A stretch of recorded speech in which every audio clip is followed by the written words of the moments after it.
Human rights. In the past few months, Syria has been the eye of the hurricane thanks to its connection with the ISIS. The Muslim extremist organization is taking over the states of the Middle East to establish themselves in order to create a perfect Muslim state. And for them, that means a state where all the people are Muslims and live according to their rules. But not all Syrians agree with this organization, and here's where the problem starts.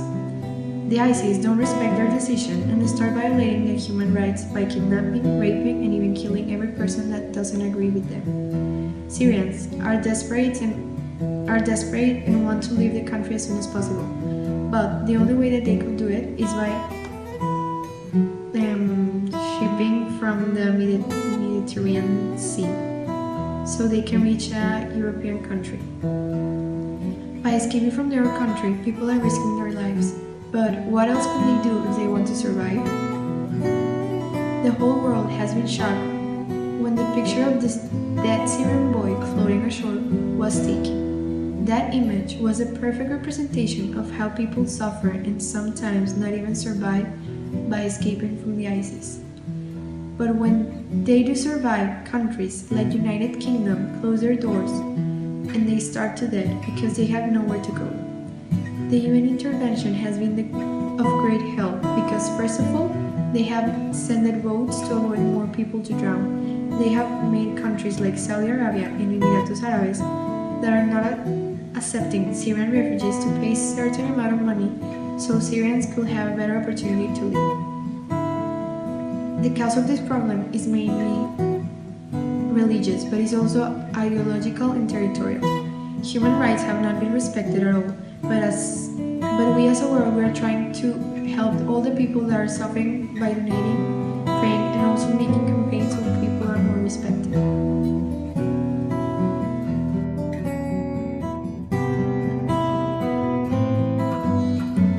100 years ago, during the pharaonic era, women played a big role on the Egyptian society. One example is Cleopatra. She shared the same status as a man, maybe even more than the man. She was the last active pharaoh, and now, advancing 100 years from the modern Egypt, the progress of women has been advancing. A lot of it is thanks to the need of modernizing Egypt. In 1925, the Feminist Party was created. The Egyptian Women's Party was formed. Then, after a few years, in 1942, Egypt saw the birth of the Women's National Party. They fought so that any woman could have any job at any state position. The USAID is an NGO that promotes gender equality in all the jobs there are in Egypt. Some communities workers help to change the way people think about women's rights and roles. The main sectors this organization focuses on is in education, civic participation, and political rights. They're just trying to make women a big part of Egypt. They're fighting to give women and girls the right they deserve. Also, they are helping women become more independent. They are trying to provide jobs and small loans so that women can become entrepreneurs. The UN has some objectives they want to accomplish in Egypt. They want to empower women within export supply chains by making sure they add value to the supply chains in new and measurable ways.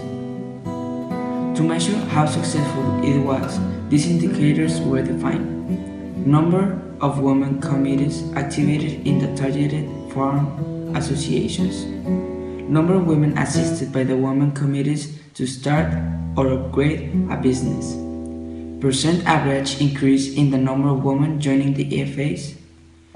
Percent of FA's revenues allocated to the women committees, and number of women receiving assets through the project.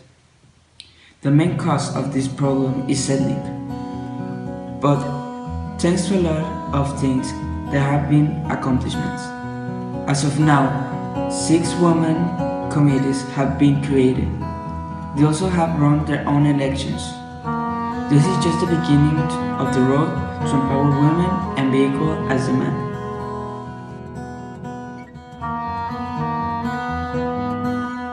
between years 1960 and 1980, women had gained the access to education, healthcare, and employment.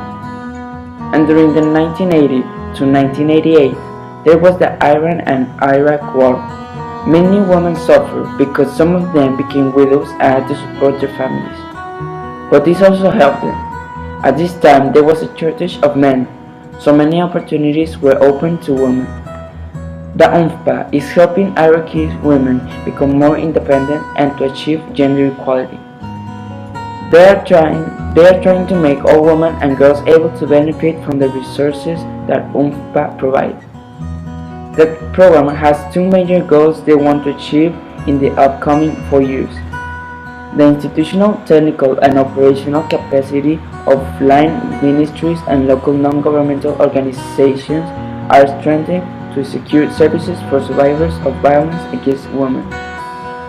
And the capacity of women non-governmental organizations is strengthened to advocate gender equality, women's rights, and reproductive health, and to promote women's empowerment and participation in the peace building and development of Iraq. This is an ethnic problem, but thanks to the UN, things will get better in a few years.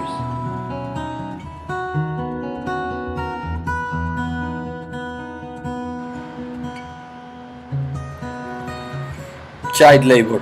Today, close to 250 million children are victims of child labor, working in bad or dangerous conditions with a petty salary, and even more sadly, almost 1 million of these children are victims of child trafficking.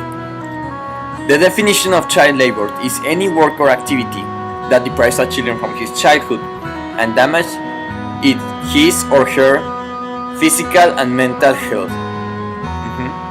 Some of the main aspects of child labor is the legal age for a child to work. In many countries, work before the age of 16 is illegal. In cases like in the developing countries, it's before 15 years old. But for hazardous work, the limit age is up to 18 years. Child labor is also considered when children are mistreated, sold for doing forced labor, serfdom, or anything that looks like slavery. In Yemen, according to Yemen's first ever National Child Labor Survey, which was carried out with the support from the ILO or the International Labour Organization, the Social Development Fund, and UNICEF, Yemen has almost 7.7 million children in the ages from 5 to 17, and more than 1.3 million children are involved in child labor. This means that 17% of Yemen's children are child laborers. But why is there child labor in Yemen? Well, in 2014, Yemen was victim of an armed conflict. The Houthis captured Sana'a, the capital, in September, and established de facto control over ministries and military force. This caused many children to lose their homes, their families, and their schools. Although the UN has a program that was created to avoid child labor, it hasn't succeeded all over the world. The program consists on finding these children that has been sold or are working in bad conditions that could endanger their lives, and the child soldiers that have been taken away from their families and returning them to their homes, to their countries, and to their families. Oman is one of the best countries that are making progress in terms of child labor. The Sultan of Oman declared 2012 as the Year of the Child. There hasn't been any reports of child trafficking or child adoption since 1980. The UN has made a lot of treaties to avoid this from happening.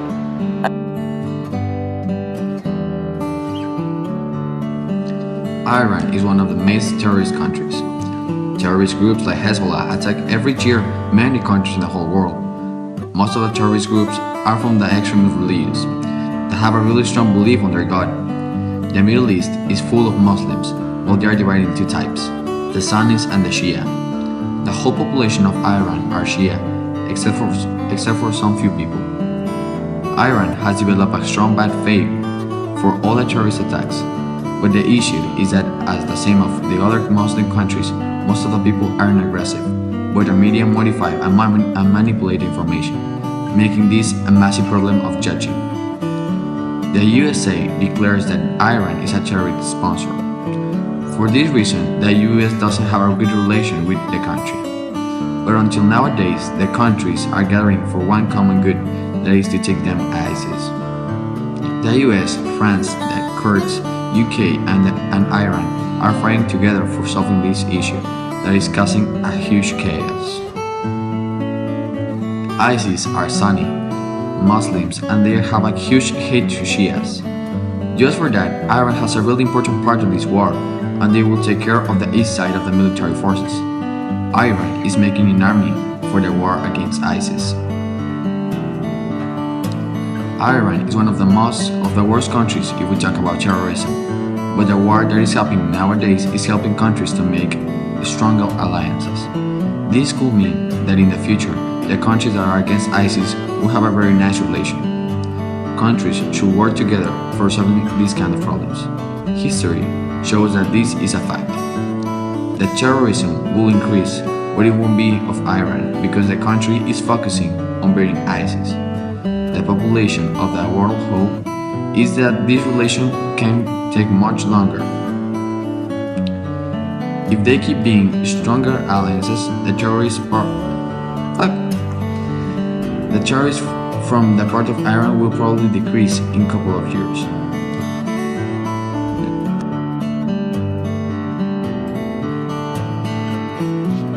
My topic is hunger, and my three countries are Syria, Afghanistan, and Israel.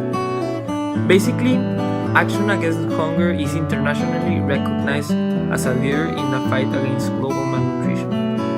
This means that many NGOs such as the UN and the WFP are taking conscience in this problem.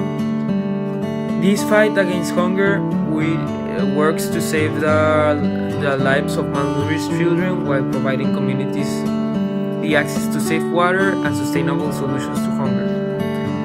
Basically, the sustainable solutions to hunger are collecting food and taking it to these countries. And many of the countries are attaching the United Nations to help these three countries come through this problem soon. Basically, some of the solutions these three countries, well, mainly Israel, Afghanistan, and Syria, are taking. They are getting land that they are not using or that is abandoned to create crops, fertile crops, to make them grow and to make food for the refugees or for their people that are starving. And the increase of hunger in these three countries is unexplainable. Reasons are uncertain or in dispute. Most doctors and aid workers agree that continuing war and refugee displacement are contributing. Some believe that the growing of the number of child patients may be at least partly a good sign, as more of Afghans are hearing about treatment available for them. Also, in hospitals in these three countries, some cases have increased by 50% or more compared to 2012, according to the United Nations figures. Doctors report similar situations in Kandahar, Farah, Kunar, Paktia, and Paktika provinces, all places where warfare has disrupted people's lives and pushed many vulnerable poor over the nutritional age.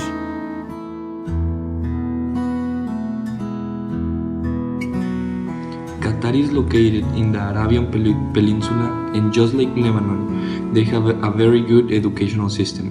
The educational system is directed and controlled by the Supreme Educational Council and the Ministry of Education. They have even better literacy rates than Lebanon. They have a 96.6% literacy rates. Since 2004, 46 new independent schools opened in Qatar. Also, by 2030, they have very big objectives for their countries, and many of them are educationals. They have approximately 386 schools in Qatar, and many prestigious universities have set campuses there, many of them located in their capital, Doha.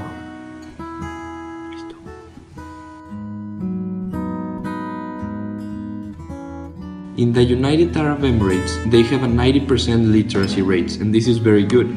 Thanks to the Ministry of Education, they have a series of 5-year plans designed to introduce advanced education techniques and focus more on self-learning abilities of the same students.